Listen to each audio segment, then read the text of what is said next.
Bonjour à tous frères et sœurs, et bonjour à ceux qui nous regardent au moyen de la vidéo. Et bienvenue dans la présence de Dieu, bienvenue dans la maison de Dieu. Nous allons célébrer encore ce Dieu merveilleux que nous connaissons. Amen. Et bien avant que nous fussions créés, le Seigneur nous aimait déjà. Amen. Bien avant que je puisse répondre à son appel, il m'aimait déjà. Dans le sein de ma mère, dans les entrailles de ma mère, mon Dieu m'aimait déjà et avait prévu des choses merveilleuses pour moi. Amen. Abba Père, ce matin je suis encore à toi. Amen.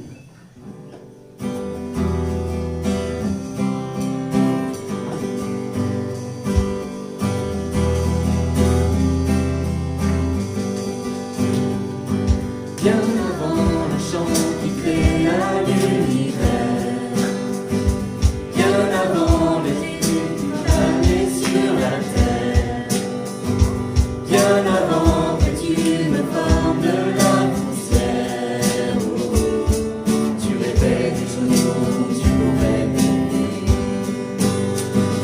Bien avant les premiers battements de mon cœur, bien avant que je m'éveille à ta douceur, bien avant mes doutes, mes joies et mes douleurs, tu rêvais du jour où je pourrais t'aimer. Tu rêvais du jour où je pourrais t'aimer. Abba Père, je suis à toi. Abba Père, je suis à toi. Abba Père, je suis à toi.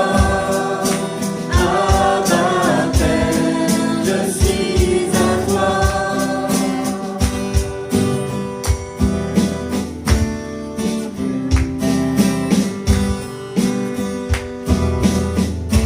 Bien avant que Jésus marche sur la terre, bien avant le Fils qui nous montre le Père, bien avant que les cieux sur moi soient ouverts, tu rêvais du jour où tu pourrais m'aimer.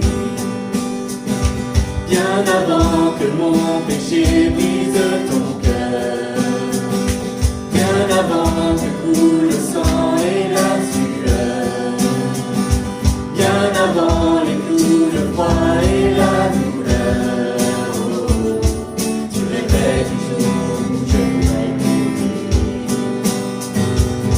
Tu rêvais du jour où je pourrais t'aimer.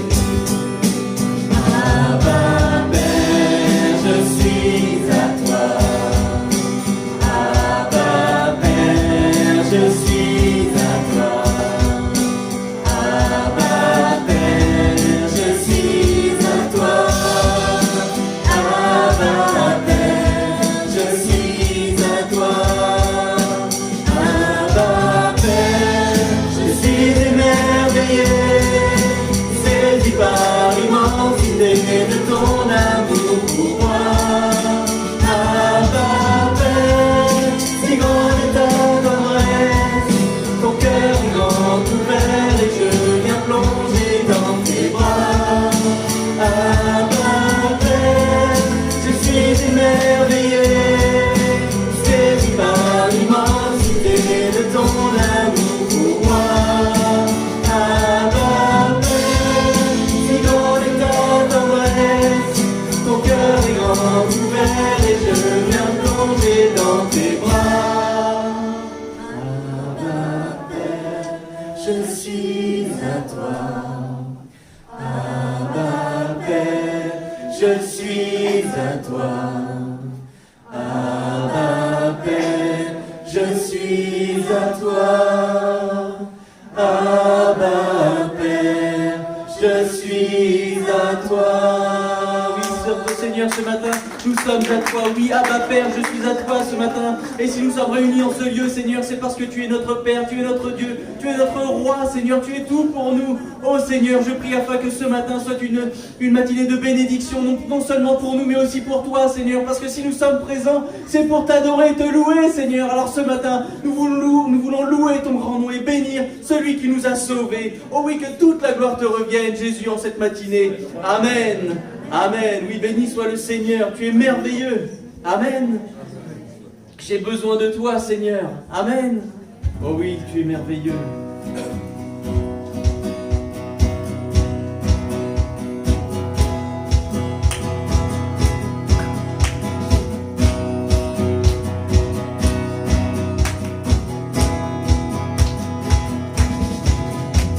J'ai besoin de toi, Seigneur, de ta pluie inonde mon cœur,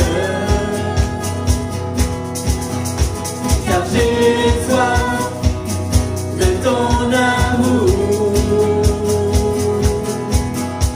d'une touche de sainteté. Tu es merveilleux, merveilleux. Tu es merveilleux, si merveilleux, ô Dieu de gloire, si merveilleux. On reprend, j'ai besoin de toi, Seigneur, de ta pluie inonde mon cœur, car j'ai soif de ton amour, d'une touche de sainteté. Tu es merveilleux, merveilleux. Tu es merveilleux, si merveilleux, ô Dieu de gloire, si merveilleux. Je désire me rapprocher, ton visage, je veux toucher, car je t'aime, ô mon espoir. Me voici, je suis à toi. Tu es merveilleux, merveilleux. Tu es merveilleux, si merveilleux, ô Dieu de gloire, si merveilleux. Tu es merveilleux, merveilleux. Tu es merveilleux, si merveilleux, ô Dieu de gloire, si merveilleux.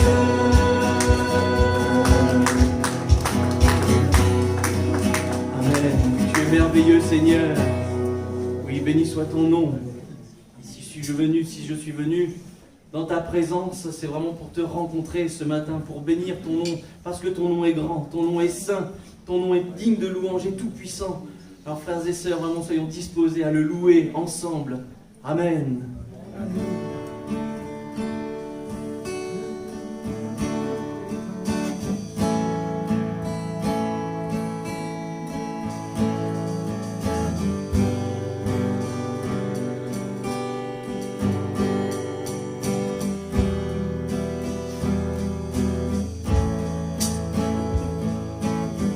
Je viens dans ta présence,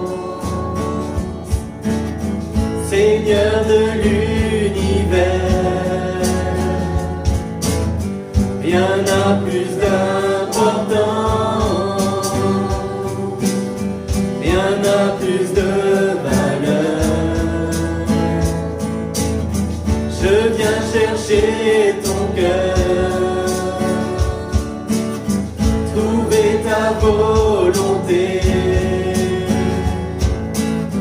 me tenir prosterné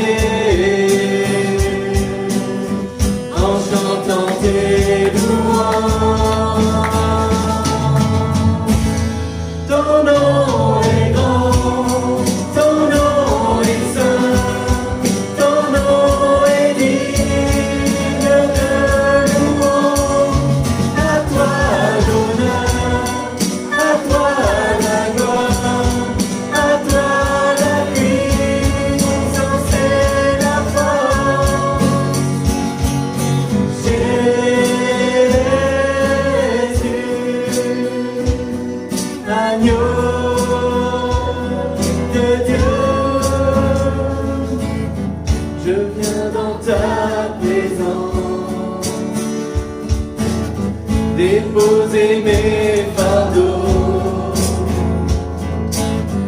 tout ce qui me retient de m'approcher de toi.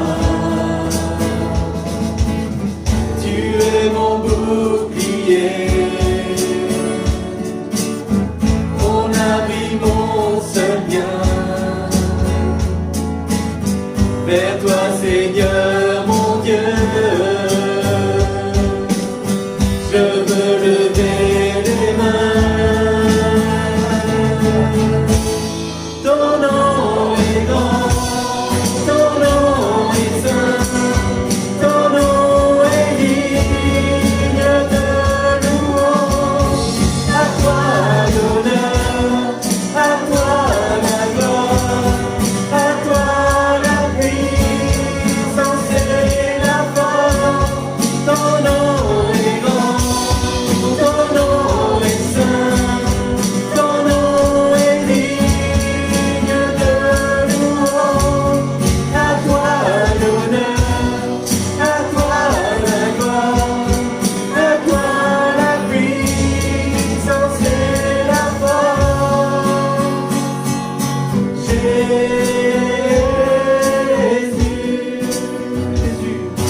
Jésus, une dernière fois.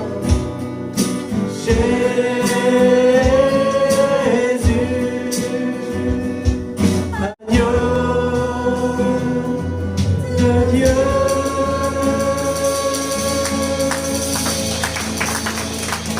Oui, Jésus, ton nom est grand, ton nom est puissant, ton nom est saint, il est digne d'être loué. Oh Seigneur, merci pour ta présence au milieu de nous. Merci pour tout ce que tu nous accordes, tout ce que tu fais pour nous au quotidien. Merci parce que tu es ce sauveur merveilleux, ce sauveur tant attendu par l'humanité dans son cœur, Seigneur. Et nous t'avons rejeté, pourtant tu as été jusqu'au bout pour nous, Seigneur. Vraiment, je veux bénir ton nom, Seigneur, parce que malgré le fait que tu connaisses les pensées de nos cœurs, malgré que tu connaisses que tous les hommes allaient t'abandonner, tu as porté le poids de nos fautes sur toi, mon Dieu. Et je veux vraiment bénir ton nom, parce qu'aujourd'hui, si je suis un enfant de Dieu, si j'accède à ce titre merveilleux dans mon cœur et dans mon âme et dans ma vie, Seigneur, c'est parce que tu as donné ta vie pour moi à la croix. Alors Seigneur, je veux te louer, je veux te bénir, je veux t'honorer, Seigneur. Vraiment, je suis à toi, mon Dieu. Nous l'avons chanté, mais c'est une réalité. Je suis à toi et je sais qu'entre tes mains, rien ne peut m'arriver sur cette terre. Je peux connaître les difficultés, n'importe quoi, la maladie, peu importe, Seigneur. Mais mon nom est gravé sur tes mains, mon Dieu. Alors Seigneur, je veux bénir ton saint nom ce matin avec mes frères et sœurs, parce que toi seul es digne de toute notre reconnaissance. Amen. Oh oui, merci Seigneur, béni sois-tu. Oh Christ, tu es merveilleux. Oui, ton nom est grand, éternel, et c'est Amen. ce nom merveilleux que nous sommes venus élever ce matin. Si nous sommes là ce matin, ce n'est pas par hasard, ce n'est pas pour venir nous plaindre devant toi, mais au contraire pour venir louer ton nom, adorer ton nom, pour venir te remercier pour ces jours que tu nous accordes, Père éternel, te dire merci pour cette journée que nous pouvons mettre à part pour toi, Seigneur Jésus. Oui, reçois l'adoration de mon cœur ce matin, Père éternel, parce que tu en es digne, parce que rien de ce dont je dispose sur cette terre ne m'appartient, mais c'est toi qui m'accordes ces choses, Père éternel. Alors sois loué, mon Dieu, sois béni pour ces moments privilégiés que nous pouvons passer entre frères et sœurs dans ta maison, Père éternel. Vraiment, unis-nous encore ce matin, Seigneur, dans la louange, Père éternel, dans l'adoration, Seigneur Jésus. Vraiment, sois béni, Père éternel, encore ce matin. Amen. Alléluia. Merci Seigneur. Puissance à toi Seigneur. Merci pour ce nom si merveilleux, grand et glorieux, majestueux. Sois loué et adoré. Merci Jésus. Oh oui, Christ, tu es merveilleux. Amen. Oui, sois loué, mon Dieu.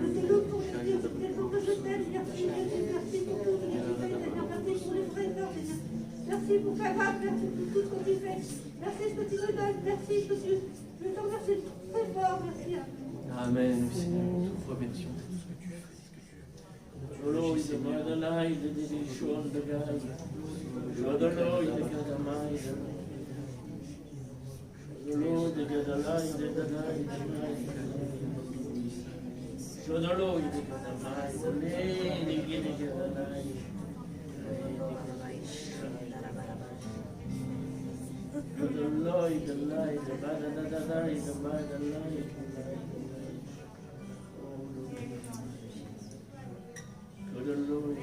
Sois loué, Seigneur. Amen.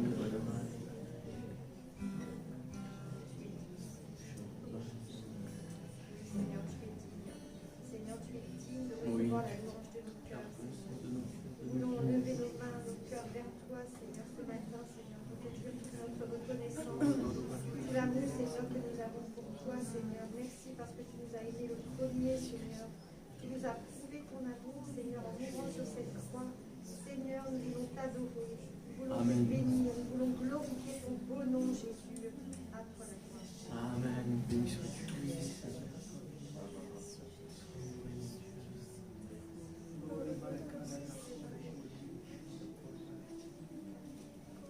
Il n'y a point de comparable, Seigneur notre Dieu.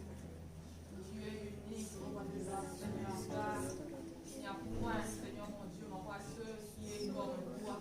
Il n'y a personne qui peut t'égaler, ni dans tes pensées, ni dans tes œuvres, ni dans ce que, ô roi de gloire, papa, nous voyons.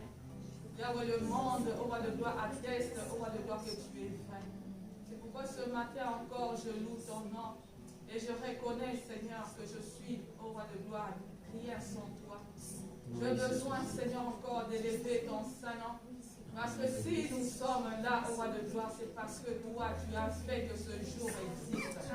Que ton nom soit élevé, Père, au nom de Jésus-Christ. Amen. Que Seigneur soit béni.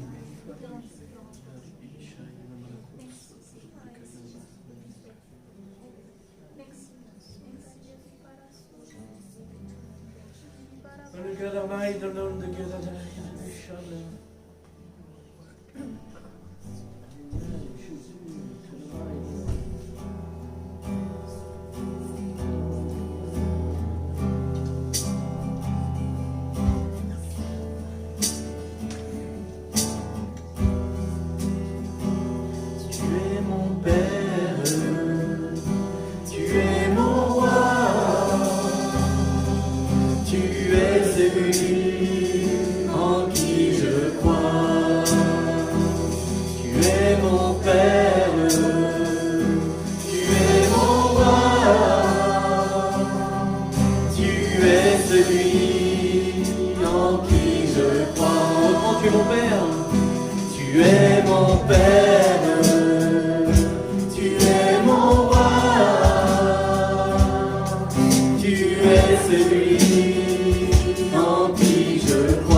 Merci, alléluia, Seigneur, c'est en toi que nous croyons, Seigneur. Mais chaque jour, à chaque moment de la journée, nous voulons nous blottir, nous serrer contre toi, être avec toi et te louer, Seigneur. Toi seul est digne, ô Seigneur, de recevoir toute la reconnaissance de nos cœurs et de nos vies. Oh, béni sois-tu, Christ. Amen. Oh Seigneur, sois loué. Amen. Oh, merci, Christ. Ne soyons pas des timides ce matin, mais prions, louons Dieu ensemble, frères et sœurs, pour ce qu'il a fait, ce qu'il a accompli et ce qu'il a encore en réserve pour toi ou pour moi ce matin. Amen. Oh, sois béni, mon Dieu. Oh, merci Dieu. Tu es si grand, si puissant, ô Éternel. Je veux me prosterner devant toi, Seigneur, et je veux te louer, parce que tu es assis sur le trône, ô notre Dieu, toi qui nous as créés, qui as fait de nous tes enfants, qui a préparé des bonnes œuvres pour que nous les pratiquions en Jésus-Christ. Sois loué, ô Père, en Jésus-Christ, sois adoré en Jésus-Christ, sois magnifié à cause de ta grandeur, de ta sainteté, oh, à cause de ta puissance et à cause de ton nom. Ce matin, ton peuple te loue, je te loue de tout mon cœur en Jésus-Christ. Amen. Seigneur, Amen.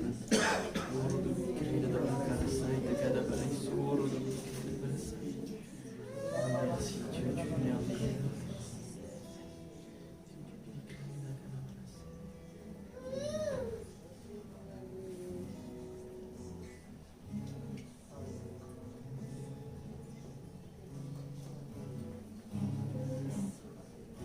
Préparons nos cœurs à recevoir la parole de Dieu ce matin. Dieu veut parler encore. Amen. Dieu veut bénir. Dieu veut déverser son onction sur nous ce matin. Alors soyons disposés à recevoir ce que Dieu a prévu. Ouvrons nos cœurs, ouvrons nos esprits. Pensons, ayons foi en ce que Dieu dit la vérité ce matin. Amen. Oui Père, être près de ton cœur, c'est ce que je désire. Entendre ta parole, c'est ce que je veux. Amen.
Oui, Père, nous ne voulons pas être ailleurs que auprès de toi ce matin, Seigneur. Alors viens ouvrir nos cœurs, nos esprits, nos yeux spirituels, afin que nous puissions voir et entendre, discerner, que tu nous parles encore en cette matinée, Seigneur. Je prie afin que ton onction soit sur chacun de nous, Seigneur, et sur moi-même, Seigneur, afin que je ne parle pas d'une bouche d'homme, mais d'une bouche de serviteur de Dieu, que je ne sois qu'un instrument entre tes mains ce matin, et que tu puisses te glorifier avec ce que tu as mis sur mon cœur ce matin. Alors, Seigneur, sois béni par avance, parce que tu vas accomplir encore de grandes choses. Nous l'avons chanté. Père, guéris-moi, parle-moi, inonde-moi de ta grâce ce matin, et nous allons recevoir, parce que tu es un bon Père pour nous, et que toute gloire te revienne, mon Dieu, parce que tu nous donnes avec abondance par grâce. Mais Seigneur, tu es le Dieu de l'univers, et nous voulons te glorifier pour cela, parce que nous ne sommes rien, et pourtant tu nous as donné de la valeur. Alors sois béni, mon Dieu. Amen. Amen. Oui, que Dieu. Mais nous allons commencer par lire la parole de Dieu. On va lire Matthieu 5. On va lire les deux premiers versets, parce qu'en fait on va voir l'ensemble du sermon sur la montagne, donc Matthieu 5 à Matthieu 7, mais nous n'allons pas tout lire, sinon nous ne ferions quasiment que de la lecture. Mais voici ce qui est écrit dans les deux premiers versets. Voyant la foule, Jésus monta sur la montagne, et après qu'il se fut assis, ses disciples s'approchèrent de lui, puis, ayant ouvert la bouche, il les enseigna. Et là vient les béatitudes, tous les enseignements et toutes les révélations qu'il y a sur le sermon sur la montagne. Ici, nous sommes au final au début du ministère de Jésus. C'est vraiment les prémices de son enseignement, les prémices de ce qu'il accomplit durant son parcours terrestre. Ici, il parcourt avec ses disciples à Galilée en enseignant dans les synagogues du pays, en apportant une prédication qu'on pourrait résumer ainsi. Jésus prêchait la repentance aux hommes, ainsi que la venue du royaume des cieux. Les prédications n'ont pas beaucoup évolué. Depuis maintenant près de 2000 ans, c'est toujours la même chose, je dirais, avec Dieu. On prêche la repentance afin que l'homme demande pardon, revienne de ses voies et se dirige dans les voies de Dieu. Et on annonce la seconde venue de Jésus, on prépare l'établissement du royaume des cieux. Jésus enseignait les hommes et les femmes qui venaient l'écouter. Il se faisait également de nombreux miracles et des prodiges, des miracles de guérison. Il y avait, accompagné de la parole, il y avait des guérisons miraculeuses, il y avait des délivrances miraculeuses. Et nous l'avons chanté, Père, guéris-moi. C'est pas ce que nous devons chercher en premier, mais Père, bénis-moi spirituellement et tu peux me guérir aussi physiquement. Alléluia. Et ça, c'est une réalité lorsque nous venons à l'écoute de la parole de Dieu. On vient à l'enseignement, on écoute, on entend, mais Dieu peut également toucher ton corps. Toucher ton âme, c'est sûr, mais toucher ton corps également. Parce que rien n'a changé, Christ demeure le même aujourd'hui et éternellement. Et moi j'ai la même espérance en Dieu que Dieu puisse opérer ce miracle. Il nous en a fait vivre récemment encore et il nous en fera vivre encore et encore. Nous qui sommes là pour écouter l'enseignement de Dieu, nous allons voir sa puissance, sa capacité. On va revenir à notre récit. La Bible nous dit qu'une grande foule accompagnait Jésus, suivait Jésus, parce que sa renommée grandissait de jour en jour. Cette foule, ici, voyait la puissance de Dieu, la puissance du ministère de Jésus. Mais cette foule était plus attirée par les miracles et les prodiges que faisait Jésus, plutôt que par l'enseignement à proprement parler. Et pourtant, Jésus va sur la montagne révéler de grandes choses aux disciples. Il va vraiment montrer les trésors qu'il y a dans les cieux et ce que Dieu voulait révéler aux hommes. Malgré tout, cette foule va suivre de loin le Seigneur. Et pourtant, elle venait de loin. Il est dit dans la Galilée, de la Judée, au-delà du Jourdain, de la Décapole, Jérusalem. Enfin bref, ils venaient des quatre coins de cette région. Et c'est pas comme aujourd'hui. Vous avez 100 km à faire, ça va. Vous voulez vous déplacer à un rassemblement national, vous prenez la voiture, ça prend 2, 3, 4 heures selon où c'est, et ça va. Mais là, vous faites 100 km à pied, c'est pas 2-3 heures. Hein. Non, on n'avance pas à 130 km/h sur l'autoroute là. Non, c'était à pied. Ou encore à dos d'âne, si jamais on avait ce qu'il fallait.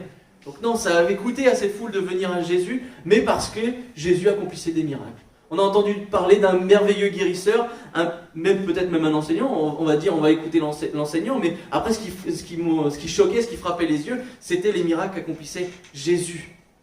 Ce matin, on pourrait se poser la question, est-ce que je suis plutôt de la foule ou plutôt des disciples? Pourquoi je viens à l'église?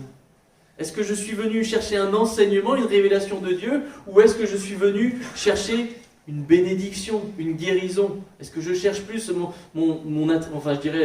mon bien-être charnel ou mon bien-être spirituel? On pourrait commencer par là. Avec quel état de cœur je suis venu vers le Seigneur ce matin? Suis-je venu dans sa présence? Est-ce que je me suis préparé à venir vers lui?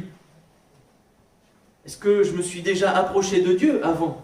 Je suis un disciple. Le disciple était déjà près de Jésus sur la montagne. Les disciples collaient Jésus, il était à côté. Mais la foule n'y était pas, elle n'était pas prête encore. Elle avait besoin de se préparer, elle avait besoin de monter sur la montagne pour être aux côtés de Jésus. Est-ce que je me suis préparé? Est-ce que je me suis tenu dans la prière? Est-ce que j'ai lu ma Bible? Est-ce que je me suis approché de Dieu ce matin? Pour n'avoir qu'au final qu'à m'asseoir. C'est une image, mais qu'à m'asseoir au pied de Jésus, parce que je suis déjà avec lui. Ou est-ce que j'ai déjà ces pas à faire là? En venant à l'église, je dois déjà commencer par m'approcher de lui.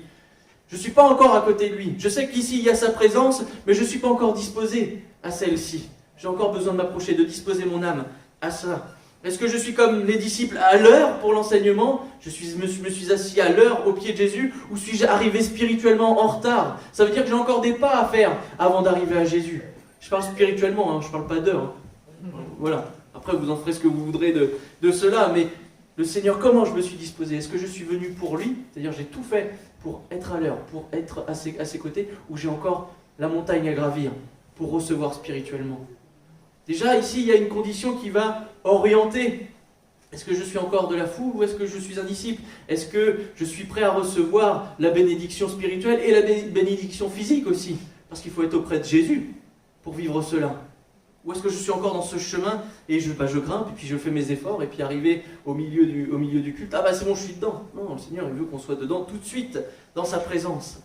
Lorsque Jésus débute son sermon ici, il est dit qu'il va monter sur la montagne, il va s'asseoir et les disciples vont se réunir autour de lui pour recevoir l'enseignement, pour recevoir les révélations. Et déjà ici, la Bible nous parle au travers de ces deux éléments. On va parler de la montagne et du fait que Jésus va s'asseoir. On le sait bien, pour la plupart, je pense qu'on le sait, que la montagne, et on l'entend régulièrement, c'est le symbole de la présence de Dieu. C'est une réalité. La montagne, c'est une symbolique de la présence de Dieu, mais elle possède également d'autres symboliques, dont une seconde catégorie de symbolique qui va plus s'orienter vers la difficulté. La montagne, symbole de présence de Dieu, c'est aussi le symbole de l'éternité, des choses éternelles. C'est le symbole de la stabilité, la montagne qui ne change pas. La parole ne change pas, Dieu ne change pas. Les hommes changent, ils varient, les lois ne cessent d'évoluer dans le bon ou dans le mauvais sens. Je pense que vous le savez déjà ce que je pense, mais plus dans le mauvais sens. Elles ne cessent d'évoluer, mais Dieu ne change pas, sa loi ne change pas, sa parole ne change pas. Pourquoi? Afin que nous ne soyons pas perdus. Imaginez, vous avez cette montagne, vous devez aller à cette montagne pour la grimper, dire c'est la présence de Dieu. Imaginez cette montagne tous les jours, elle change de place. Mais Seigneur, où tu es, où je vais, comment je fais? Non, le Seigneur ne bouge pas, il n'y a pas d'ombre de variation. Dieu est bon. Et il ne nous fait pas tourner en bourrique. C'est pas comme comme une carotte et nous faire tourner en rond. Non, pas du tout. Il est stable, il est éternel. Et c'est ce qui est bon en Dieu. On ne peut pas espérer en l'homme, il change tout le temps. Et on ne sait pas ce qu'il y a dans son cœur. Pourtant, Dieu nous révèle au travers de sa parole. Il nous parle par son esprit chaque jour que Dieu est bon. Malgré tout, puis on l'avait vu, là, c'est le symbole de la stabilité de l'éternité. Ici, on pourrait dire que lorsque nos yeux sont ouverts spirituellement, équilibrés, comme on a vu la semaine dernière, c'est comme ça que nous voyons la montagne. Quelque chose qui ne change pas. On ne voit pas une grande côte, dure à monter, difficile, non. On voit l'éternité, on voit la stabilité, on voit la présence de Dieu. Et c'est comme ça que nous la connaissons ce matin. Lorsque nous nous approchons de Dieu, nous grimpons la montagne, quoi qu'il arrive. Il faut aller vers lui. Et ici, nous trouvons la même vision que les disciples. En vivant ces choses, on a la même vision que ces disciples. On est au pied de Jésus, on a cette vision spirituelle et équilibrée. La montagne, malheureusement, c'est aussi le symbole des difficultés, des dangers de la vie, des obstacles insurmontables. On connaît bien l'expression, on ne va pas en faire une montagne, voilà, une montagne de problèmes, etc., etc. Mais voilà, c'est aussi ce symbole-là. Mais ici, c'est uniquement la vision charnelle des choses. Vous ne voyez que la montagne.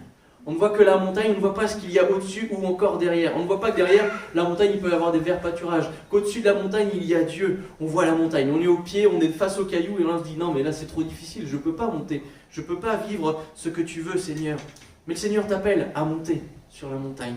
Parce que c'est là qu'il veut te parler, c'est là qu'il veut t'accorder la bénédiction, c'est là qu'il veut peut-être même te guérir, spirituellement, physiquement. Mais il t'attend, à toi, de monter, de venir à lui. Cet effort personnel nous est demandé à tous, hein. Personne n'en est exempt. On ne peut pas attendre en bas de la montagne et espérer que ramasser les miettes des disciples. Là, la foule, si à un moment donné elle n'avait pas été vers Jésus, elle n'aurait jamais entendu ce qu'il avait à dire. Seuls les disciples auraient entendu son discours, auraient reçu la bénédiction, l'enseignement et les révélations qui ont permis aux disciples d'aller encore plus loin. Si on est en bas de la montagne, on n'entend rien, on ne voit rien, on ne connaît rien. Alors faisons cet effort ce matin, cet effort personnel est de monter sur la montagne. Jésus l'a fait plusieurs fois, il est monté sur les montagnes, il est allé dans le désert, dans des conditions difficiles, mais pour se retrouver à l'écart, seul, avec son Dieu, avec son Père. Notre vie spirituelle doit être personnelle, pas uniquement collective. Il ne faut pas espérer en le salut par l'Église. Ça n'existe pas. Le salut est personnel. Moi-même, mon épouse, on a notre espérance chacun, mais ce n'est pas parce que je suis sauvé ou qu'elle est sauvée que nous sommes sauvés. C'est vraiment dans notre communion personnelle avec le Seigneur que ces choses nous sont gravées sur nos cœurs, qu'il y a cette certitude. Il ne faut pas vivre uniquement cette communion fraternelle, mais aussi avoir notre communion personnelle avec le Seigneur. Nous ne pouvons pas être des croyants non pratiquants ou des croyants à temps partiel, ou à mi-temps. Mi-temps thérapeutique, non je ne veux pas dire ça, mais à mi-temps. C'est-à-dire une fois par jour, c'est bon, je suis chrétien. Une fois par jour, oui c'est bien. Une fois par jour, c'est très bien. Une fois par semaine, c'est pas bien. 2 fois par semaine, c'est pas bien. Même 6 fois par semaine, ça suffit pas. Un chrétien, c'est 24 heures sur 24, 7 jours sur 7. Pourquoi ? Parce que Dieu veille sur nous, même quand on dort. Je me couche, je me lève, le Seigneur a déjà béni, m'a déjà béni, peut même me parler pendant la nuit, avec les songes, les visions. Imaginez, être connecté 24 heures sur 24 avec le Seigneur. On ne peut pas être des chrétiens du dimanche. Je ne sais plus quelle expression, je crois que c'est le pasteur qui me l'a donné, ou c'était un frère. C'est comme si un boulanger ne faisait pas de pain. Enfin, voilà, on ne peut pas être croyant non pratiquant. C'est pas possible. C'est notre fonds de commerce. On croit donc on pratique. L'un ne va pas sans l'autre. C'est pas possible. C'est pas possible. Donc faisons cet effort d'aller individuellement auprès de notre Père. Nous ne sommes pas simplement appelés à être en foule vers Dieu, partie du peuple de Dieu, mais aussi à vivre sa présence au quotidien, dans nos foyers. Durant le sermon sur la montagne, Jésus voulait enseigner ses disciples, c'est pour ça qu'il va s'asseoir, mais également la foule qui l'accompagnait. La foule y était invitée. Sinon, il aurait traversé une mer, il aurait fait en sorte que les conditions ne puissent pas être pour tout le monde de monter la montagne. Non, non. Ces révélations, ces enseignements étaient aussi pour la foule. Malgré tout, cette foule n'est pas montée, parce que son cœur était plus au miracle et aux guérisons. Et voyez Jésus dans la difficulté de la foule à regarder de loin, il dit oula, ça monte, peut-être redescendra-t-il, et là il me bénira. Non, non, Jésus est resté là-haut, il a enseigné, et c'est là-haut qu'il a béni. Lorsque Jésus nous laisse la mission de faire des nations des disciples, ce n'est pas d'en faire des foules. Dieu ne nous appelle pas à parcourir cette terre, à prêcher, à annoncer la bonne nouvelle que Dieu sauve, pour faire, je dirais, une chaise de vide de moins. Non, c'est pour en faire un disciple prêt, quant à lui, à dispenser la parole, à prêcher pas tous, mais pas forcément, mais à annoncer la bonne nouvelle, à procurer cette bonne nouvelle aux pauvres, etc., à amener la lumière au monde. On n'est plus cette foule quelconque, mais on est des disciples. Et Dieu nous voit comme cela ce matin. Je ne suis pas comme ça une foule, mais je suis un disciple. Alors comment considères-tu la montagne ce matin ? Comment la vois-tu ? Est-ce que ce matin, est-ce qu'on a le point de vue de la foule ou celle du disciple ? Ce point de vue du disciple, celui du disciple. Nous verrons que même sur la montagne, les deux sont possibles, mais le résultat n'est pas le même, parce que la foule va remonter.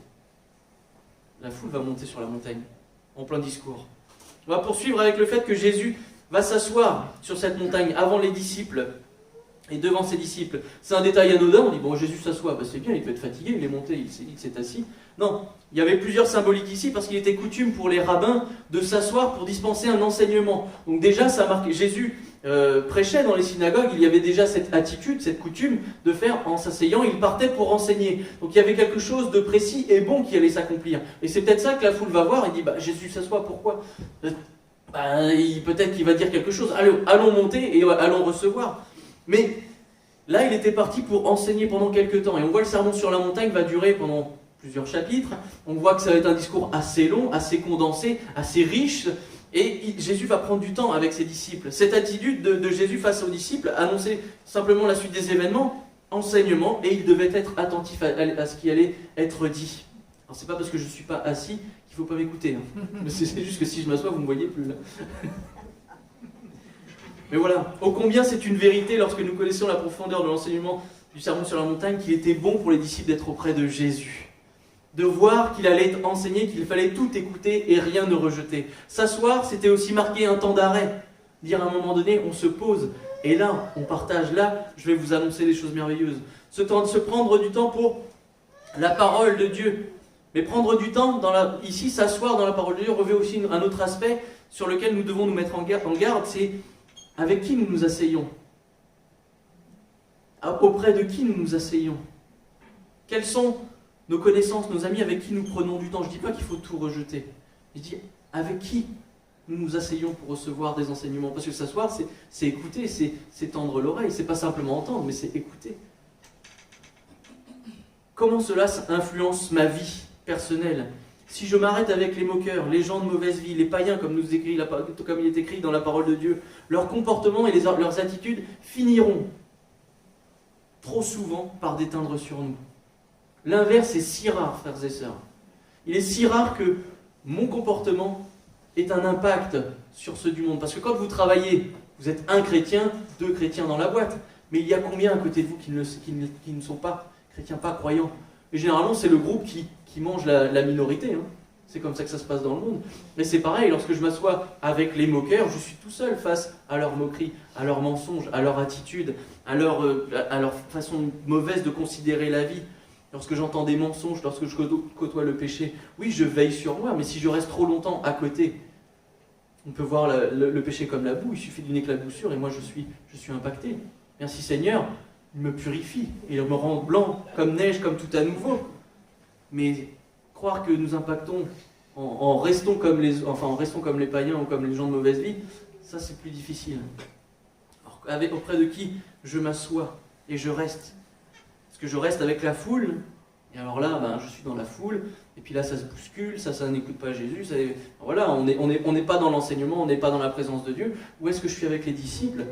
Et on s'encourage, entre disciples, à aller plus loin, on s'encourage, on s'exhorte, par des psaumes, par des témoignages, par la parole de Dieu, et là, on va plus loin, et on reste dans la présence de Dieu, on se sanctifie, on se fait du bien, et ce sont des bonnes choses.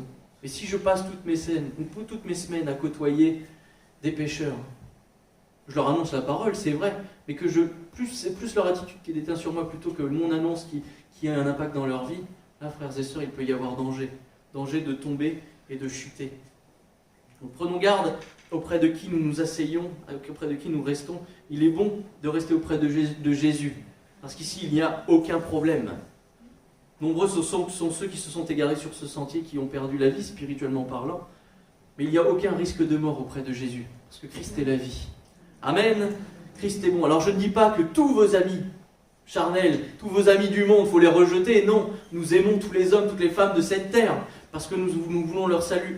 À qui? Et nous ne devons pas nous conformer à leur vie, mais nous conformer à la parole de Dieu, à nous exclure de la foule pour faire partie des disciples et recevoir de Dieu. On va aller un petit peu plus loin dans la pensée de ce matin. Maintenant qu'on a vu ce qui ne nous bouge pas, donc l'enseignement, la montagne, toutes ces choses immuables, arrêtons-nous sur les variables de ce récit et on va trouver 2 catégories de personnes. On a déjà un petit peu annoncé par avance, mais il y a la foule et les disciples. Et au final, très peu d'éléments sont apportés parce que Jésus va prêcher, Jésus va parler tout le long. Il ne va pas y avoir d'interruption. Matthieu 5, il commence, Matthieu 7, il finit. Et à la fin, il y a quelques lignes qui parlent de la foule qui était étonnée. Mais peu d'éléments, mais beaucoup de choses à dire. Le texte ici semble indiquer que la foule n'était pas dès le départ dans l'enseignement de Jésus. Elle arrive en cours de route. Et c'est simplement à la fin du sermon, au chapitre 7, verset 28, il est écrit « Après que Jésus eut achevé ce discours, la foule fut frappée par sa doctrine, car il enseignait comme ayant autorité, non, pas comme leurs scribes. » Ils n'avaient pas compris qui était Jésus, là. Ils n'avaient pas saisi qui était Jésus. Cette foule, par son attitude, ne réalise pas encore la divinité de Christ, car son comportement ne l'honore pas. Vous avez le roi qui est avec vous, vous avez le maître des maîtres, le souverain de cette planète. Donc, vous êtes là, vous savez qu'il est merveilleux, qu'il est bon, qu'il est véritablement... il est tout puissant, il peut tout. Si vous peut-être connaissez un tel homme qui est capable de transformer vos vies, vous resteriez en bas de la montagne plutôt, alors que lui il est en haut et qu'il nous invite là-haut? Non, mais on irait tout de suite si on savait que Jésus était sur une montagne aujourd'hui. Je pense que nombreux iraient voir ces choses. Bon, la Bible nous dit de faire attention à cela. Mais imaginez que c'était le cas à ce moment-là. Moi, je cours tout de suite. Seigneur, maintenant avec la connaissance que nous avons de la parole de Dieu, mais je viens vers toi. Je veux voir. La foule, ne réalisant pas la divinité de Christ, dans son comportement ne l'honorait pas, et ne va pas recevoir complètement ce que Jésus annonce. Jésus accomplissait des miracles, mais il n'était qu'encore qu'un homme de Dieu à leurs yeux. Ce n'était qu'un simple prophète, un guérisseur, mais ce n'était pas encore le Fils de Dieu pour la foule. La foule, elle représente une masse informe et impersonnelle. Je sais pas, on dit la foule, moi je vois pas de tête, c'est tout anonyme. Un groupe quelconque, une foule compacte amenant une forme d'anonymat pour ceux qui la composent. Il n'y a pas de différence, voilà. Mais je pense que Dieu fait la différence entre chacun de nous. Dieu nous connaît personnellement et il sait qui nous sommes. Et c'est ce que nous dit la Bible, Ésaïe 43, verset 1er. Ainsi parle l'Éternel qui t'a créé, ô Jacob, celui qui t'a formé, ô Israël, ne crains rien, car je te rachète. Je t'appelle par ton nom, tu es à moi. Ton nom personnel, toi, pas simplement le peuple, mais il y a aussi toi dans ta personne. Je t'ai créé, Dieu te connaît, il t'appelle par ton nom. Tu n'es pas un chrétien de l'ADD Bourges, ADD Bourges, tu n'es pas un chrétien évangélique ADD, tu es, il t'appelle par ton prénom, alors je ne vais pas le faire parce que ça va être un petit peu long, mais il t'appelle par ton nom.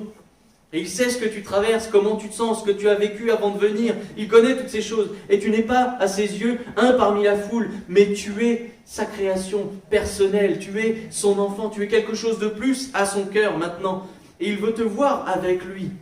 Ne crois pas que tu es un parmi tant d'autres, mais au contraire, tu as un prix précieux, un prix unique à ses yeux. C'est ce que les disciples vont vivre dans cette proximité avec Jésus. On connaît le nom des disciples, des apôtres. Ils connaissaient par leur nom. Ils méritaient pourtant pas plus que la foule d'être dans la présence de Jésus, mais ils vont faire cet effort et recevoir ce que Jésus a apporté, et ils seront à ce moment-là au pied du Seigneur. Les disciples sont présents dès le début de l'enseignement. Il n'y en a pas un qui est à la traîne, ils sont tous là, ils ne vont rien manquer. C'est parce qu'ils considéraient Jésus d'une manière différente, qu'ils ont pu vivre des choses différentes par rapport à la foule. Ils vont par la foi accepter de le suivre jusqu'au bout, jusque sur la montagne. Ils vont croire non pas seulement aux guérisons miraculeuses accomplies par Jésus, mais par toutes les paroles qui ont précédé. C'est-à-dire que le jour où Jésus a été baptisé, les cieux vont s'ouvrir et Dieu va dire « Celui-ci est mon fils bien-aimé, en qui j'ai mis toute mon affection ». Les disciples vont croire en cela. Jésus, fils de Dieu. C'est pour ça qu'ils vont aller plus loin, parce qu'ils ont une connaissance supérieure de qui était Jésus et qui est Jésus encore aujourd'hui. Jésus n'était plus un simple homme, c'était plus un simple prophète, mais il était fils de Dieu à leurs yeux. Et si on sait que le Fils de Dieu est là, on va vers lui. Lorsque l'Esprit de Dieu parle, on va dans tel lieu ou tel endroit. Tant que l'Esprit de Dieu parle dans cette église, nous venons ici parce que nous le savons que Dieu est vivant et qu'il agit ici. Moi je crois que cette déclaration de Dieu était également connue de la foule. La foule n'est pas arrivée par hasard. Elle savait que Jésus était fils de Dieu, mais elle savait surtout qu'il faisait des miracles et des prodiges, il faisait des guérisons miraculeuses. Mais leur cœur n'était pas disponible à recevoir la personne de Christ, mais simplement les miracles. Être un disciple de Jésus n'est pas chose facile, n'est pas chose aisée. Son école est très exigeante. Et j'insiste encore sur cela. Dieu ne nous laisse pas, par contre. Il ne nous laisse pas dans cette école difficile et nous aide lorsque nous nous y efforçons. Lorsque nous lisons les enseignements de Jésus, et notamment sur le sermon sur la montagne, durant le sermon sur la montagne, et les promesses qui en découlent, on voit l'excellence des révélations faites par Jésus. Mais on voit aussi que c'est compliqué ici. C'est compliqué. Non, c'est pas compliqué ce que Jésus est venu annoncer. La loi était dure, mais ce que Jésus a demandé l'était encore plus. Du moins, c'est ce que Dieu m'a montré sur mon cœur, m'a montré à mon cœur dans cette lecture. On va commencer par les enseignements. Jésus va annoncer qu'il est suivre, que le suivre est difficile. Cette voie qu'il trace demande encore plus d'exigence que la loi. C'est bizarre, Pourtant on dit que la loi est dure, personne ne peut la respecter, mais Jésus, ce qu'il est venu annoncer, c'est encore plus dur, encore plus exigeant. C'est une réalité, mais il nous aide. Or la loi, il fallait faire tant de sacrifices, il y avait le péché, il y avait ceci, il y avait cela, il fallait faire ci, il fallait faire ça, puis après il y a eu les légalistes, oh là là, c'était tout et rien. Pourtant, la loi était bonne à la base. Fallait pas tuer, fallait pas voler, pas mentir. C'était bon, mais à la fin, tout était compliqué. Mais par grâce, Jésus a compliqué et rendu plus simple la loi, parce qu'il nous aide encore plus aujourd'hui. Il est écrit que dans le sermon pendant le sermon sur la montagne, que si quelqu'un ou quelqu'une, une personne porte ses regards sur quelque chose et la convoite dans son cœur, il a péché. Il n'a rien fait, si ce n'est convoité dans son cœur, il est déjà dans le péché. Il n'a pas pris, il n'a pas volé, il n'a rien fait encore. Mais là encore, le péché est arrivé. Là, c'est ce que Jésus dit. Un disciple doit prier et bénir ses ennemis, recommander son sort à l'Éternel. Ah oui, c'est plus la loi du talion. Avant, c'était dent pour dent, œil pour œil, dent pour dent. Donc, tu m'arraches un doigt, je t'arrache un doigt. C'était ça, en fait. Tu prends un œil, ou tu tues une de mes bêtes, je tue une de tes bêtes. Enfin, c'était ça, à l'époque. Mais non, maintenant, ton ennemi, celui qui te fait du mal, celui qui te prend quelque chose dans ta vie, tu dois prier pour lui, le bénir. Et Dieu se charge de lui. Capable de le convertir. Ça, c'est ce à quoi nous devons aspirer. Mais il peut aussi le reprendre. Et puis, il y a les conséquences qui peuvent arriver aussi. Parce que Dieu nous protège aussi. Il ne laisse pas non plus l'ennemi nous oppresser. Il peut mettre des barrières dans cette vie-là. Un simple jugement intérieur sur son frère ou sa sœur. Dire, ah, aujourd'hui, il n'est pas peigné. Ah, aujourd'hui, il est comme ci, il est comme ça. Oh, il est en retard. Oh, puis lui, il a fait ça. Puis simplement ça me rend coupable devant Dieu. Ah, ça, c'est ce que Jésus annonce pendant le sermon sur la montagne. Vous imaginez la difficulté? Un simple jugement, simple décision, un ennemi même qui nous veut du mal, des fois on dit ah, mais non, Seigneur, bénis-le. Ça, c'est difficile. Humainement, c'est impossible, c'est une école impossible. Mais avec l'aide de Dieu, cette montagne de difficultés devient simple à gravir. C'est ce qui nous est donné. Dieu rend l'impossible possible. Amen. À nous de venir à lui, à de nous être prêts à ses enseignements, à faire cet effort supplémentaire. Ce qui nous coûte, prier pour nos ennemis, ça nous coûte. Mais Seigneur, tu nous donnes tellement à côté. Et tu es capable de faire de grandes choses pour moi et pour sa vie. Oui, ce n'est pas simple, mais Dieu, dans sa grâce, nous offre chaque jour une aide précieuse. Déjà, le Saint-Esprit. Jésus est avec nous tous les jours jusqu'à ce qu'il revienne. On n'est pas seul. Et nous avons la parole de Dieu pour nous aiguiller. Dieu nous a transmis cette merveilleuse parole et elle ne change pas. Vraiment, contrairement aux lois de ce monde qui ne cessent de changer, de bouleverser le cœur des hommes, des enfants de n'importe qui tuent à tour de bras. Je dirais, plus les lois évoluent et plus spirituellement les hommes sont morts. Et là, Dieu ne change pas, lui, sa loi ne change pas, elle est toujours la même. Et ses conditions sont toujours les mêmes pour recevoir son salut, croire dans un premier temps et marcher selon son conseil. Si je m'applique aux enseignements de Jésus, alors les promesses qui sont attachées sont miennes. Promesses de guérison, promesses de victoire, de réussite dans mes entreprises. Ça, ce sont ces choses que nous lisons dans la parole. Alors je ne veux pas convoiter les autres, afin de ne pas être tenté de risquer de chuter. Oui, je vais prier pour mes ennemis, mes persécuteurs, et Dieu aura soin de moi. Je ne veux pas juger les autres, car qui je suis pour juger au final? Est-ce que Jésus m'a jugé? Est-ce que Jésus a jugé les disciples qui étaient autour de lui? Parce que tous les disciples, ils étaient malins sur la montagne, voilà, on peut le dire là. Ils sont malins, ils ont été au pied de Jésus, mais ils ont tous abandonné Jésus. Et Jésus savait par avance que ça allait se passer. Jésus leur aurait pu dire, non mais vous partez, c'est sûr que vous ne restez pas, donc vous partez. Mais non, Jésus il a supporté jusqu'au bout, il n'a pas jugé, il a simplement annoncé la vérité. Alors qui suis-je moi pour juger l'autre, pour connaître sa vie? Des fois il faut savoir réfléchir. Avant de penser, avant de parler ou de faire une réflexion, il faut réfléchir. Seigneur, qui suis-je pour dire que lui, il a fait ça? Qui suis-je pour dire que lui, il agit ainsi? Qui je suis pour dire lui, il a chuté?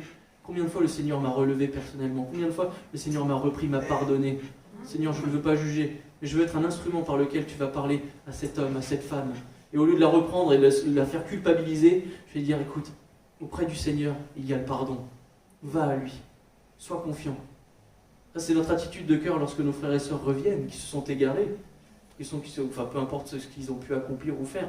Et il y a des fois, on a quand même ce regard critique, qui au lieu de faire une bonne réflexion, avoir un bon mot, un mot doux, un mot agréable, un peu comme le deuxième frère du fils prodigue. Alors moi, tu m'as rien donné, lui, il a tout dilapidé, il est mauvais, etc. Non mais Seigneur, il est revenu dans ta maison, bénis-le. Amen. Ah mais on est quand même plus souvent en train de dire, ah il revient, mais tu sais pas ce qu'il a fait. Oh, ouais, il a fait ci, il a fait ça, puis maintenant il mange comme ça. Puis, tu fais... Seigneur, tu ne m'as pas jugé, mais tu m'aides. Alors aide nos frères et sœurs à revenir dans la maison de Dieu afin qu'ils puissent recevoir comme à nouveau la bénédiction. Que nous soyons de bons frères et sœurs pour les porter dans la prière et aussi par notre comportement ici-bas dans l'Église. Que Dieu nous accompagne pour cela parce que nous avons besoin de son aide. Parce que notre nature, elle va critiquer, c'est sûr. Mais notre spirituel qui domine, Seigneur, bénis ces âmes. Dieu nous accompagne dans ses enseignements et nous avons besoin de lui. Non seulement nous avons des enseignements de la part de Christ, mais Dieu aussi, Jésus nous apporte des révélations durant le sermon sur la montagne, des choses merveilleuses que l'homme ne connaît pas ou qu'il perd de vue au fil du temps. Et peut-être qu'il y a certaines choses que nous perdons au fil du temps aussi. On s'habitue à la grâce, on s'habitue à ce que Dieu est notre Père. On va lire Matthieu 6, verset 5, Matthieu 6, 5 jusqu'à 18. Dieu est notre Père. Et des fois, on perd ça de vue. On perd que Dieu est on perd de vue. On perd que Dieu est Père. C'est pas facile, mais que Dieu est notre Père. Et Jésus, pourtant, le révèle à de multiples reprises, ici. Donc, il est écrit, lorsque vous priez, ne soyez pas comme les hypocrites, qui aiment prier debout dans les synagogues, au coin des rues, pour être vus des hommes. Je vous le dis en vérité, ils reçoivent leur récompense. Rien. On pourrait résumer ça en rien.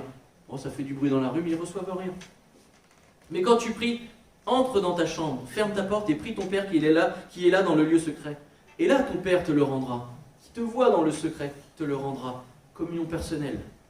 En priant, ne multipliez pas de vaines paroles comme les païens qui s'imaginent qu'à force de prier de paroles, ils seront exaucés. Ne leur ressemblez pas, car votre Père sait de quoi vous avez besoin avant que vous le lui demandiez. Malgré tout, rentre dans ta chambre et demande-lui. Voici comment vous devez prier. Notre Père qui es aux cieux, que ton nom soit sanctifié, que ton règne vienne, que ta volonté soit faite sur la terre comme au ciel. Donne-nous aujourd'hui notre pain quotidien. Pardonne-nous nos offenses, comme nous aussi nous pardonnons à ceux qui nous ont offensés. Ne nous induis pas en tentation, mais délivre-nous du malin. Car c'est à toi qu'appartiennent dans tous les siècles le règne, la puissance et la gloire. Amen. Si vous pardonnez aux hommes leurs offenses, votre Père Céleste vous pardonnera aussi. Le pardon, on en revient encore et encore. C'est toujours les mêmes choses au final.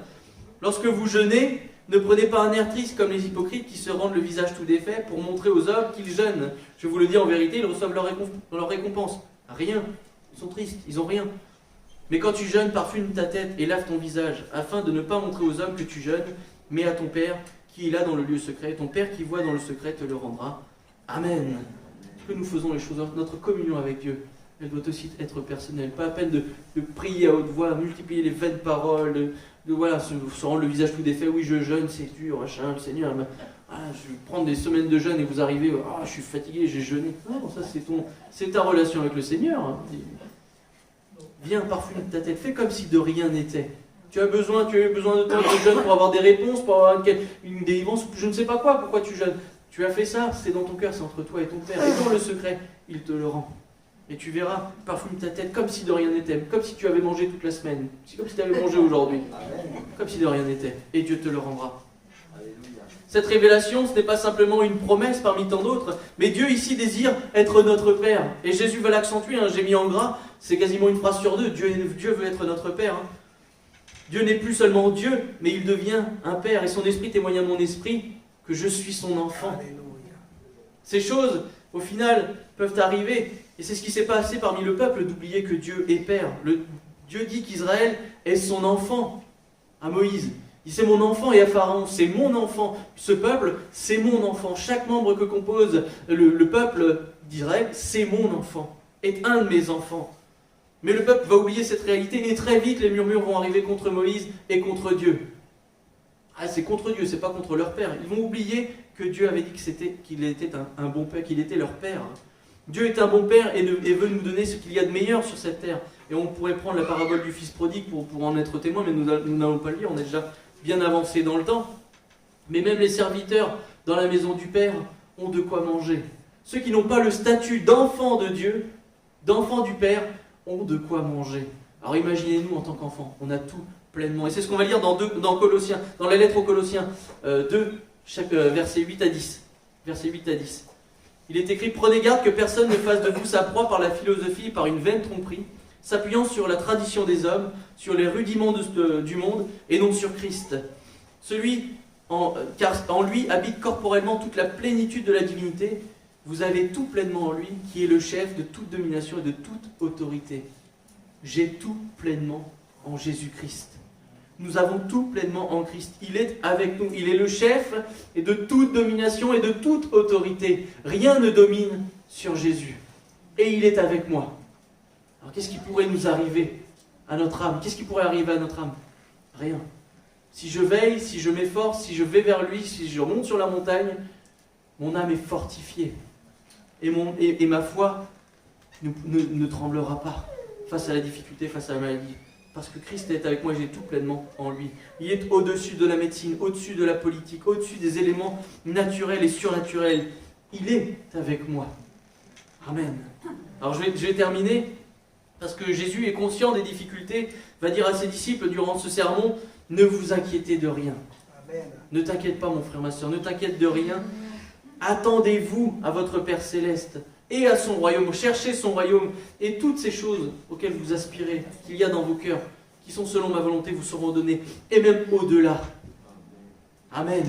Ce matin, Dieu nous rappelle ces choses, ne t'inquiète de rien, car tu es mon enfant. Nous devons vivre cette relation père-enfant, et de cette relation découle tant de grâce et de bénédictions que vous pouvez retrouver dans la parole de Dieu. C'est pas les dimanches matins qu'on révèle les promesses. Les promesses de Dieu sont écrites, sont inscrites, et à nous de nous y appliquer, de voir où elles sont. Il y en a tellement. Nous pourrions citer celles que nous avons déjà lues. Déjà, pour avoir une prière efficace, il faut faire de Dieu son Père. Parce qu'on voit que dans la prière, l'oraison dominicale, on pourrait dire, la prière dominicale, c'est notre Père qui est prié. Et c'est cette prière qui est efficace. Lorsque nous prions, lorsque nous rentrons dans notre chambre, c'est plus Dieu que nous prions, c'est notre Père. Et c'est le Père qui le rend. Et si on perd de vue que Dieu est mon Père, alors je perds de vue que mon Père va me bénir. Je ne m'attends plus qu'à Dieu. Et il y a cette gymnastique de cette révélation qui nous est donnée à faire. Oui, j'ai le respect de Dieu, j'ai la crainte de Dieu, comme j'aurai la crainte d'un bon Père. Je viens vers lui, j'ai cette vie en moi, j'ai cette étiquette en moi, je suis enfant de Dieu. On pourrait aussi encore parler des soins particuliers que Dieu veut nous donner en tant que bon Père. Et ça encore, c'est dans le Sermon sur la montagne. Vous imaginez que c'est 3 chapitres sur quasiment 1200.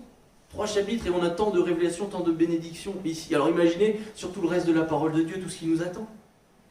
Dieu veut que nous revenions à nos lieux secrets, pour qu'ainsi il puisse nous bénir à sa juste valeur, comme il le veut, et que nos prières redeviennent efficaces. Parce que si je viens vers mon Père, j'ai compris déjà pas mal de choses. Ce qui fait que si je viens chercher sa bénédiction spirituelle, il est capable aussi de m'accorder la bénédiction physique, ma guérison. Et peut-être qu'il y a ce blocage dans nos vies, cette guérison qui n'arrive pas. Pourquoi? Parce que je viens à Dieu. Je viens à Dieu, mais Dieu non pas dans cette révélation du Fils, d'être un enfant. Non, je viens à Dieu parce que je sais qu'il peut accomplir des miracles. Je viens à Jésus parce qu'il est guérisseur, parce qu'il est prophète, parce qu'il est homme de Dieu, mais il n'est plus fils de Dieu lui-même. C'est un homme de Dieu, c'est un serviteur. Non, je considère ces choses. Et après quoi, nous voyons qu'il est écrit « Demandez et on vous donnera. Demandez et Dieu vous donnera. Et votre Père vous donnera. Cherchez et Dieu vous donnera et vous trouverez. Frappez et Dieu vous ouvrira. Car quiconque demande reçoit, celui qui cherche trouve et l'on ouvre à celui qui frappe. Lequel de vous donnera une pierre à son fils s'il lui demande du pain? Ou s'il demande un poisson, lui donnera-t-il un serpent? Si donc, méchant comme vous l'êtes, vous savez donner de bonnes choses à vos enfants, à combien plus forte raison votre Père Céleste, qui est dans le ciel, vous donnera-t-il de bonnes choses? Amen. À vous qui le demandez. Peut-être as-tu négligé ton lieu secret, peut-être as-tu négligé ton Père à cause des temps et des circonstances, mais ton Père attend ton retour, comme le Père du Fils de la parabole du Fils prodigue. Alors qu'est-ce que nous cherchons ce matin? Que voulons-nous? Faire partie de la foule? Ben voilà, on va recevoir partiellement, on a entendu un petit peu, on a compris quoi que ce soit. Ou est-ce que je veux être un disciple? Est-ce que je veux vivre partiellement les choses spirituelles, partiellement les choses même terrestres? Est-ce que je vis partiellement ma vie? Ou est-ce que je veux vivre entièrement la parole de Dieu? Est-ce que je veux vivre entièrement ma vie spirituelle? Est-ce que je veux être un disciple et avoir la certitude que mon Père est avec moi? Avoir cette assurance que Dieu m'écoute, que mon Père m'entend? Mon Père m'enseigne, mon Père me bénit. Alors est-ce que je vais repartir faisant partie de la foule, dans l'amas de population, ou est-ce que je sors de cette foule et je deviens disciple et je viens au pied de Jésus? Ça c'est une question à laquelle vous seul vous pouvez répondre. Est-ce que je suis disciple ou est-ce que je fais partie de la foule? Qu'est-ce que je veux? Et de là définira ce que Dieu va faire avec vous. avec nous. Voilà. Imaginez que moi j'ai pris position dans mon cœur quand le Seigneur a mis ça sur mon cœur. Mais voilà, qu'est-ce que j'attends de Dieu? Est-ce que je veux vivre partiellement la parole ou est-ce que je veux la vivre complètement? Mais la vivre complètement, c'est son enseignement, ses révélations et vivre les bénédictions. C'est pas vivre entièrement uniquement les guérisons, les miracles. Non, la vivre entièrement. Seigneur, moi je veux sortir de la foule. Je veux plus faire partie de ce groupe anonyme, mais Seigneur, je veux sortir et venir à toi. Ça va me coûter de monter sur la montagne, mais je viens, Seigneur. Amen. Et je sais que le Seigneur me bénira parce que j'ai fait cet effort pour lui. Amen. Que Dieu soit béni. Oui, Seigneur, nous voulons te bénir et te remercier pour ce que nous avons entendu ce matin, Seigneur. Déjà, nous avons la grâce de ne pas faire partie d'une simple poussière dans toute ta création, Seigneur. Je ne suis pas rien dans tout l'univers, mais je suis ton enfant, mon Dieu. Et je veux vraiment bénir ton saint nom pour cela, Seigneur, parce que au final, je ne suis qu'un amas de terre, Seigneur, que tu as formé, mon Dieu. Je ne suis rien de plus qu'une partie de ta création, et pourtant, tu veux m'appeler ton enfant, Seigneur. Pourtant, tu m'appelles à ta suite, mon Dieu. Tu m'appelles à ta présence, toi le divin, toi le parfait, Seigneur. Moi, je ne suis que bout, toi, tu es perfection, mon Dieu. Et pourtant, il te plaît de m'appeler ton enfant, Seigneur. Ton désir, c'est que je m'approche de toi, malgré ce que je suis, ce que je peux être, ce que je peux penser, Seigneur. Tu veux que je m'efforce à aller de l'avant vers toi, mon Dieu. Alors ce matin, je veux sortir de la foule. Je veux aller vers toi. Je veux monter sur la montagne. Je veux être de tes disciples qui sont déjà auprès de toi, Jésus, et recevoir dans l'entièreté ta parole, ton enseignement et toutes tes révélations qui font de moi ton enfant, qui rend efficace mes prières, qui fait de moi un être privilégié sur cette terre parce que tu pourvois à chacun de mes besoins, Seigneur. Alors je veux me tenir auprès de toi ce matin. Je prie pour mon frère et ma sœur, Seigneur, que chacun d'entre nous puissions sortir de cette foule, Seigneur, et être de tes disciples, Seigneur, et tenir ferme, même dans l'adversité, rester à tes pieds, Seigneur, parce que nous savons que te suivre n'est pas si facile, mais oh Dieu, tu nous renouvelles, tu nous bénis, tu nous fortifies, tu nous gardes tant de choses, Seigneur. Les tempêtes viennent, mais nos maisons tiennent bon. Alors Seigneur, nous voulons par avance te glorifier, te bénir pour tout ce que tu as accompli et te donner encore toute la reconnaissance qu'il y a sur nos vies, sur nos cœurs, t'offrir le bon parfum de nos vies, Seigneur, parce que tu prends soin de nous, parce que tu es un bon Père, Seigneur. Oh merci mon Dieu pour cette parole que nous avons reçue, Seigneur, que nous ayons tous à cœur que tu veux être notre Père et qu'au-delà tu es notre Père, Seigneur. Amen. Oui, amen. Que Dieu soit béni, frères et sœurs. Que notre Père soit béni. Amen. Amen.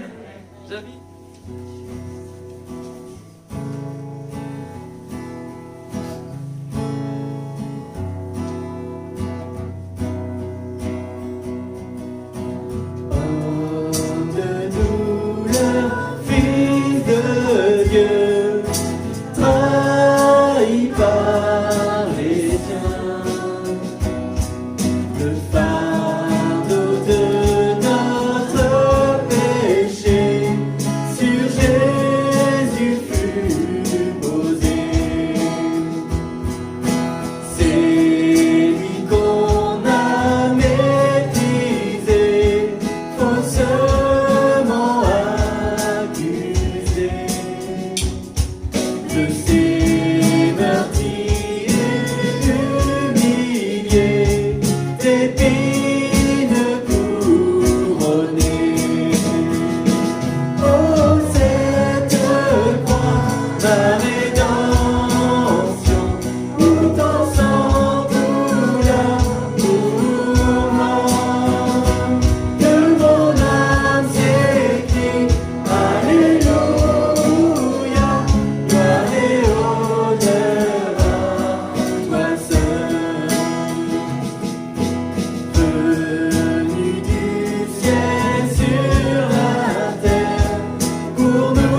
seul Seigneur. Amen. Car j'ai reçu du Seigneur ce que je vous ai enseigné. C'est que le Seigneur Jésus, dans la nuit où il fut livré, prit du pain, et après avoir rendu grâce, le rompit et dit, « Prenez, mangez, ceci est mon corps qui est rompu pour vous. Faites ceci en mémoire de moi. » De même, après avoir soupé, il prit la coupe et dit, « Cette coupe est la nouvelle alliance en mon sang. Faites ceci en mémoire de moi toutes les fois que vous en boirez. Car toutes les fois que vous mangez ce pain et que vous buvez cette coupe, vous annoncez la mort du Seigneur jusqu'à ce qu'il vienne. C'est pourquoi celui qui mangera le pain ou boira la coupe du Seigneur indignement sera coupable envers le corps et le sang du Seigneur. Que chacun donc s'éprouve soi-même, et qu'ainsi il mange du pain et boive de la coupe, car celui qui mange et boit sans discerner le corps du Seigneur mange et boit un jugement contre lui-même. C'est pour cela qu'il y a parmi vous beaucoup d'infirmes et de malades, et qu'un grand nombre sont morts. Si nous nous jugions nous-mêmes, nous ne serions pas jugés. Mais quand nous sommes jugés, nous sommes châtiés par le Seigneur, afin que nous ne soyons pas condamnés avec le monde. Ainsi, mes frères, lorsque vous vous réunissez pour le repas, attendez-vous les uns les autres, si quelqu'un a faim, qu'il mange chez lui, afin que vous ne vous réunissiez pas pour attirer un jugement sur vous. Amen. Et je vais demander à mon frère Jean-Marie de bien vouloir prier, s'il te plaît. Merci Seigneur pour ce sacrifice, et que nous puissions nous souvenir de ton corps brisé, de ton sang versé. Merci pour ce pain, pour ce vin, pour le pardon de nos péchés, parce que tu as accepté de payer, d'être crucifié, tes mains et tes pieds cloués. Que ton nom soit glorifié, loué et adoré. Merci Seigneur. Amen. Amen. Que le Seigneur soit béni. Je vous invite, frères et sœurs, à vous qui êtes baptisés par immersion, à vous lever pour partager le saint repas. Et continuons de louer et bénir le nom de celui qui nous a sauvés, qui nous a révélé que Dieu est notre Père. Amen.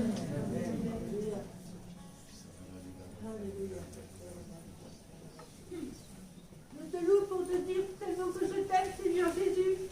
Je veux marcher dans ta suite, Seigneur Jésus. Je veux suivre ton suite, Seigneur Jésus. Aide-moi, s'il te plaît. Fais ce que je dois faire. S'il te plaît, je veux marcher dans ta suite, Seigneur Jésus. Te connaître plus en plus. Merci, Amen. Amen. Amen. Seigneur. Alléluia. Alléluia.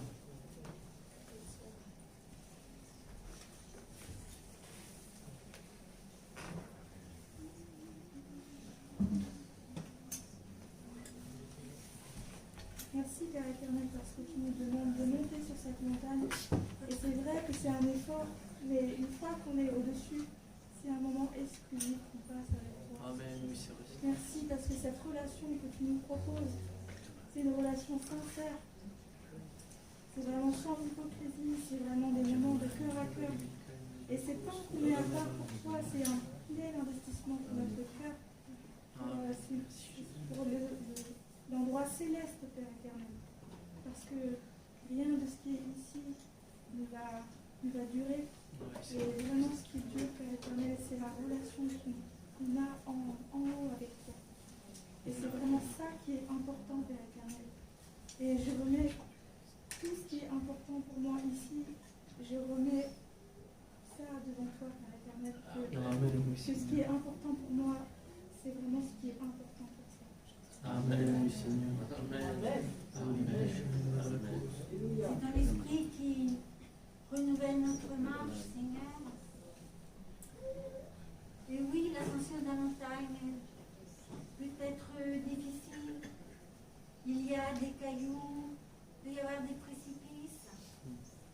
Mais ta parole aussi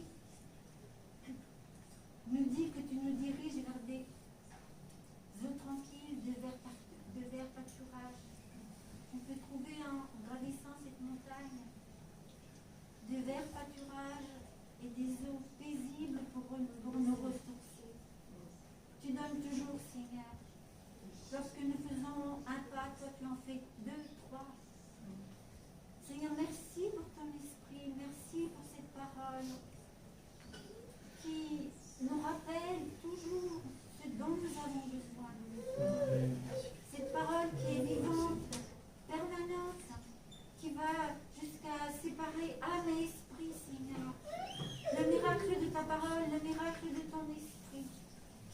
accompagne tes enfants jour après jour, qui accompagne tes enfants dans la joie, dans les doutes, dans la peur, dans les difficultés.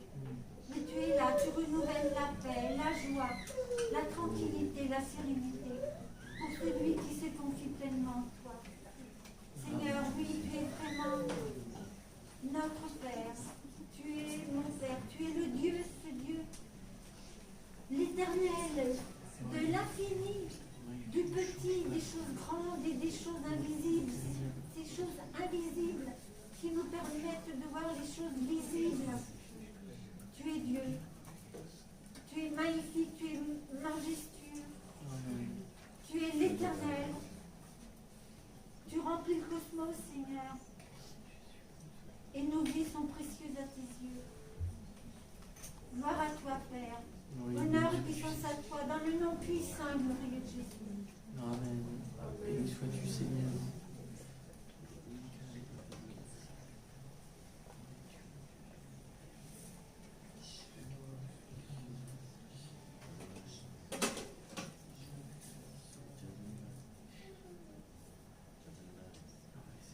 Père, merci encore pour l'honneur que tu me fais, Seigneur, d'être dans ta présence ce matin, pour te louer, pour t'adorer avec mes frères et mes sœurs.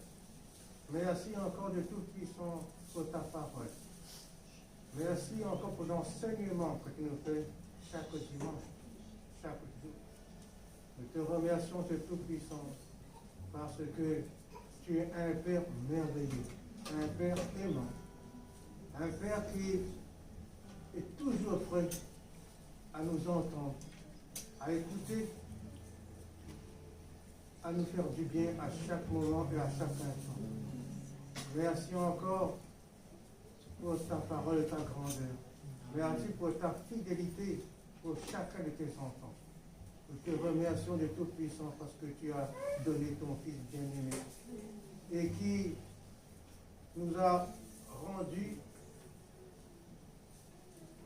des personnes adorables et bien pour toi comme un parfum, pour le fait que nous sommes des parfums adorables pour toi, parce que tu es vraiment celui qui est merveilleux. À toi la gloire et l'honneur dans le nom puissant de ton Fils bien-aimé Jésus. Amen. Oui, que Dieu soit béni. Dieu notre Père, c'est vraiment une merveille. Je ne sais pas si vous, quand vous le dites, vous dites, mais Seigneur, quelle folie. Tu m'as rendu, je suis enfant de Dieu. Je ne suis plus esclave du péché, je ne suis plus esclave de la peur, mais je suis enfant de Dieu. Et bien avant ma naissance, tu voulais que cette condition soit la mienne. Amen. Oui, je suis ébloui. Alors j'invite notre frère à passer dans les rangs, le temps des offrandes.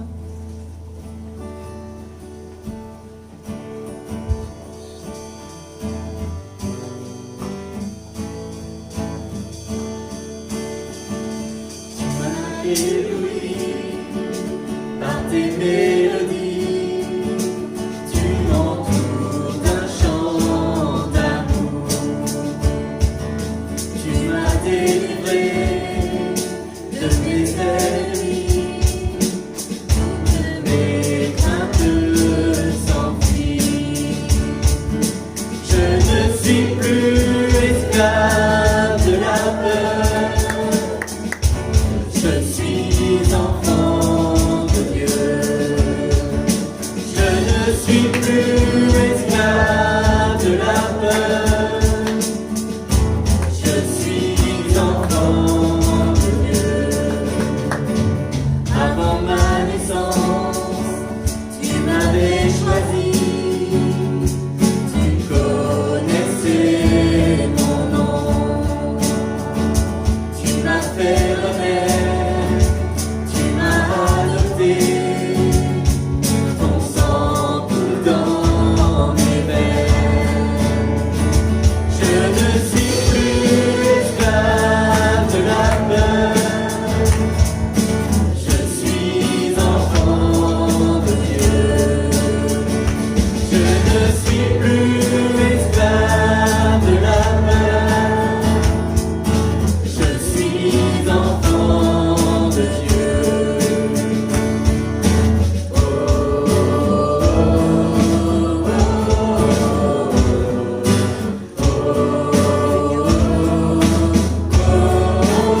Merci Seigneur. Merci Seigneur parce que nous pouvons te donner une partie de ce que toi tu nous donnes. Amen. Je veux te remercier en plus Seigneur pour ceux qui ne peuvent pas donner. Et je te demande de les bénir puissamment pour qu'ils puissent participer eux aussi à cette offrande. Merci de bénir ceux qui gèrent cette offrande et donne-leur la sagesse pour le faire. Au nom de Jésus. Amen. Amen. Amen, frères et sœurs, je vous invite à prendre place, le temps des annonces. Donc, annonce classique pour cette semaine. Bon, déjà, vous voyez les chaises un petit peu plus vite que d'habitude, parce que nous avons aujourd'hui nos cultes donc à Saint-Amand et à Vierzon et à Bourges. Et le pasteur est à Vierzon aujourd'hui. Voilà, vous avez son bonjour, bien évidemment. Voilà, il était voir le peuple de Vierzon ce matin. Mardi, nous nous retrouvons à Saint-Amand, donc pour les Saint-Amandois, à 18h30 pour une réunion de prière. Mercredi, c'est à 18h30 à Vierzon. Et vendredi soir, on a notre réunion de prière à 18h30 à Bourges et en visioconférence. Voilà, pour ceux qui ne peuvent pas se déplacer, qui n'ont pas la possibilité de venir, vous pouvez nous rejoindre via le lien qu'il y a sur notre site addbourges.com. Voilà, il me semble que c'est les seules annonces que j'ai. Oui, c'est bon. Alors je vous invite à prendre un dernier chant ensemble. Je veux proclamer du sommet des montagnes, ça m'inclut qu'il faut que je monte. Ta grâce est sans limite. Alors Seigneur, tu es bon et je danse et je chante, même si je suis fatigué, même si j'ai des crampes, et je vais chanter et danser pour Dieu. Amen. Même si j'ai des articulations qui grincent, je monte et je danse pour Dieu et je chante pour Dieu. Amen. Non, je ne regarde personne.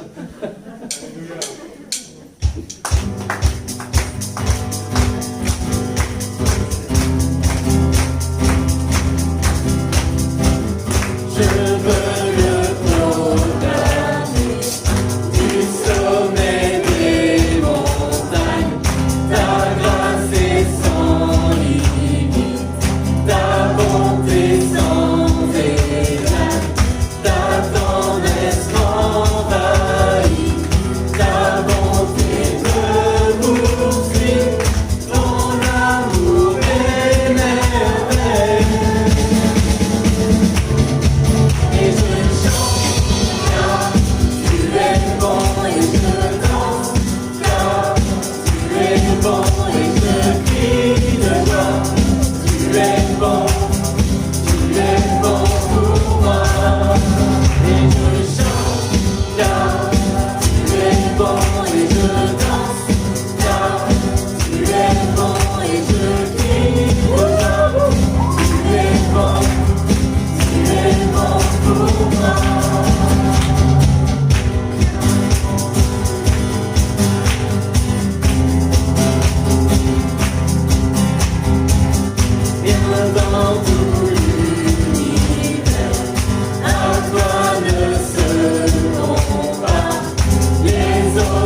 soleil ou pluie, mon cœur te dit, tu es bon, tu es bon. Un cri sur les lèvres, un mythe s'élève, tu es bon, tu es bon. En soleil ou pluie, mon cœur te dit, tu es bon, tu es bon. Et je chante, car tu es bon, et je danse, car tu es bon, et je crie de joie. Tu es bon, tu es bon pour moi. Et je chante, car tu es bon, et je danse, car tu es bon, et je crie de joie. Tu es bon pour moi.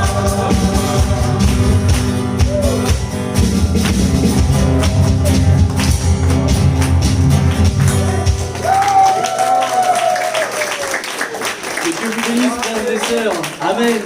Que Dieu vous raccompagne et à bientôt.